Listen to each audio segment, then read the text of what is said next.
Assalamualaikum warahmatullahi wabarakatuh. Perkenalkan, nama saya Halimatus Saada. Saya dari Prodi Pendidikan Bahasa dan Sastra Indonesia. Di kesempatan kali ini, saya akan menjelaskan beberapa jawaban dari soal yang telah diberikan di ujian tengah semester mata kuliah telaah kurikulum. Nah, untuk soal yang pertama yaitu mengenai ada berapa sumber prinsip pengembangan kurikulum? Haruskah kesemua sumber tersebut digunakan ketika sedang pengembangan kurikulum? Ada 4 sumber prinsip pengembangan kurikulum menurut Olivia. Di antaranya yaitu yang pertama ada data empiris. Data ini merujuk pada pengalaman terdokumentasi dan terbukti efektif. Yang kedua ada data eksperimen. Untuk data ini merujuk pada temuan-temuan hasil penelitian. Yang ketiga ada cerita atau legenda yang hidup di masyarakat.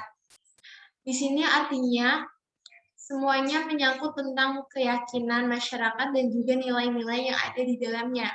Dan yang terakhir yaitu akal sehat. Untuk di sini, data yang diperoleh harus melalui proses pertimbangan dan juga penilaian akal sehat terlebih dahulu.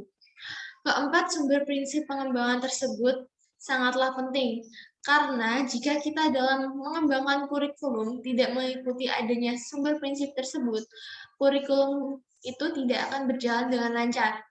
Keempat sumber prinsip tersebut dijadikan pegangan karena ada keterkaitan antara satu dengan yang lain, sehingga berguna dan bermanfaat dalam kegiatan pengembangan kurikulum.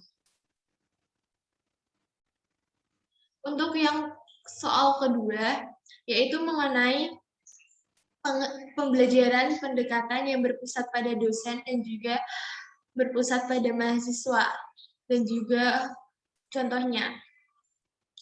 Di sini, pendekatan pembelajaran berpusat pada dosen, yang artinya pendekatan ini pembelajarannya berpusat pada guru sebagai ahli yang memegang kontrol selama proses pembelajaran dilaksanakan, baik dalam aspek organisasi, materi, dan juga waktu.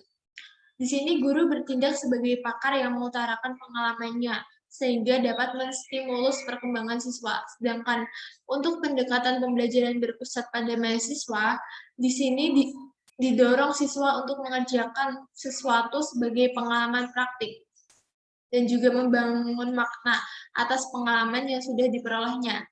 Pusat pembelajaran diserahkan langsung kepada peserta didik dengan supervisi dari guru. Untuk contohnya yaitu di Indonesia saat ini kurikulum yang menganut pada pendekatan yang berpusat pada mahasiswa yaitu kurikulum KBK pada 2004 dan juga kurikulum 2013. Kedua kurikulum tersebut menuntut pada keaktifan peserta didik untuk mencari dan juga menemukan sumber bahan pembelajarannya yang menjadikan proses pembelajaran tersebut harus bervariasi. Ya, untuk soal ketiga yaitu mengenai isi dan materi kurikulum yang dikelompokkan menjadi 3 bagian, ada logika, etika, dan juga estetika. Dan juga mata pelajaran apa saja yang termasuk ke dalam 3 bagian tersebut. Nah, untuk logika sendiri, yang artinya pengetahuan tentang benar dan juga salah berdasarkan prosedur keilmuan. Menurut saya, untuk mata pelajaran yang termasuk dalam logika ini yaitu matematika, ilmu pengetahuan alam, ilmu pengetahuan sosial, dan lain-lain. Yang kedua yaitu etika. Etika ini artinya pengetahuan tentang baik, buruknya, nilai moral. Menurut saya, untuk mata pelajaran yang termasuk dalam etika ini yaitu pendidikan agama dan pendidikan Pancasila dan kewarganegaraan. Dan terakhir yaitu estetika. Estetika ini artinya pengetahuan tentang indah jeleknya suatu seni. Untuk mata pelajaran yang termasuk dalam estetika ini, diantaranya yaitu seni budaya dan juga prakarya. Untuk soal yang keempat yaitu mengenai evaluasi sebagai fungsi formatif dan juga sumatif. Dan contoh penerapannya dalam pembelajaran. Untuk evaluasi sebagai fungsi formatif, maksudnya kegiatan evaluasi yang diadakan di tengah program pembelajaran untuk memantau kemajuan belajar siswa, dan juga bisa untuk memberikan umpan balik kepada peserta didik maupun guru. Sedangkan untuk evaluasi sebagai fungsi sumatif, maksudnya kegiatan evaluasi yang diadakan di akhir program pembelajaran untuk menguji hasil belajar peserta didik selama 1 semester ini, dan juga digunakan untuk menentu hasil kelulusan. Contohnya sendiri yaitu pada saat di SMP untuk pembelajaran bahasa Indonesia. Pada saat di tengah-tengah pelajaran, guru memberikan beberapa kuis untuk dapat dijawab oleh peserta didik. Pemberian kuis tersebut guna untuk mengetahui apakah peserta didik tersebut sudah memahami pembelajaran yang disampaikan sebelumnya atau belum. Untuk contoh dalam fungsi sumatif ini biasanya diadakan ujian semester pada saat kenaikan kelas atau ujian pada saat kelulusan, guna untuk menguji peserta didik selama pembelajaran yang sudah diadakan 1 semester tersebut. Untuk soal yang terakhir yaitu mengenai agar kurikulum yang dihasilkan bisa berguna dan bermanfaat bagi semua orang, prinsip mana yang dapat digunakan untuk pengembangan kurikulum. Jelaskan dan juga contohnya.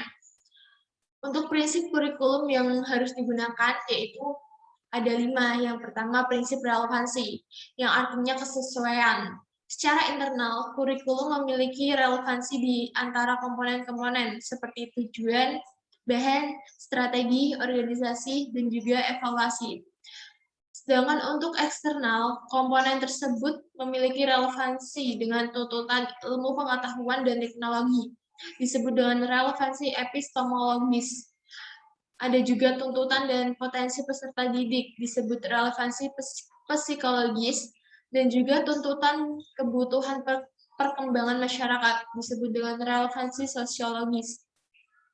Untuk yang kedua, ada prinsip fleksibilitas. Dalam pengembangan kurikulum ini diusahakan agar kurikulum yang dihasilkan memiliki sifat yang luas, lentur, dan fleksibel dalam pelaksanaannya. Untuk yang ketiga, ada prinsip kontinuitas. Prinsip ini adanya kesinambungan dalam kurikulum, baik secara vertikal maupun secara horizontal. Pengalaman-pengalaman belajar yang disediakan kurikulum harus memperhatikan kesinambungan. Untuk yang keempat, ada prinsip efisiensi. Prinsip ini mengusahakan agar dalam pengembangan kurikulum dapat mendayagunakan waktu, biaya, dan sumber-sumber secara optimal, sehingga hasilnya dapat memadai.